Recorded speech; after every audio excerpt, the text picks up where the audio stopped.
phone still has a bit of a charge. This one, actually, a friend just asked me this, and I was like, see, that's the perfect thing that I could answer as just a short little nugget. Um, how you find your rising sign on your birth chart or your natal chart.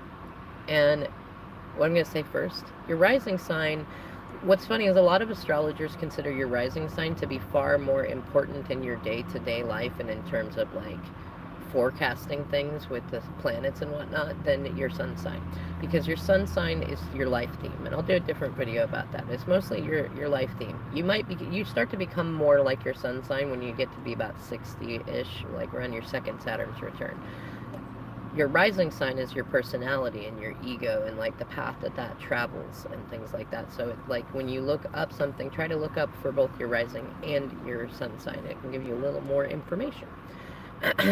Now, the rising sign is in fact, when you do a birth chart and it asks you what time you were born, this is the only thing it's for, is so that an astrologer or a software can look up where the horizon line was at the time that you were born to see what constellation it was in. And that becomes your rising sign. Now, the easy thing to do is to pull up a birth chart. Now, not all of them put the rising sign, but usually what you're going to see is that it'll either say it'll be ASC or it'll be AC.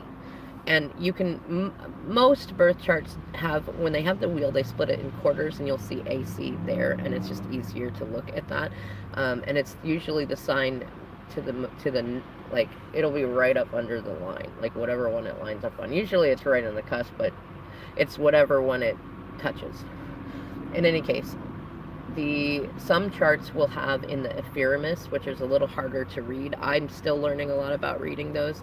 I definitely recommend, like, check out an app called Astromatrix, or you can go online and use them too. I know a lot of people like AstroDeist and AstroTheme and things like that, but they do rely a little more on the Ephemeris, and so if you're newer and you're trying to look for your rising sign, you might have a little more work to look down in there and look for, I think it's usually AC, and that's ascendant, because it's considered the sign that you're ascending into when the sun is rising for the day, because it's a snapshot of the sky in the day you were born.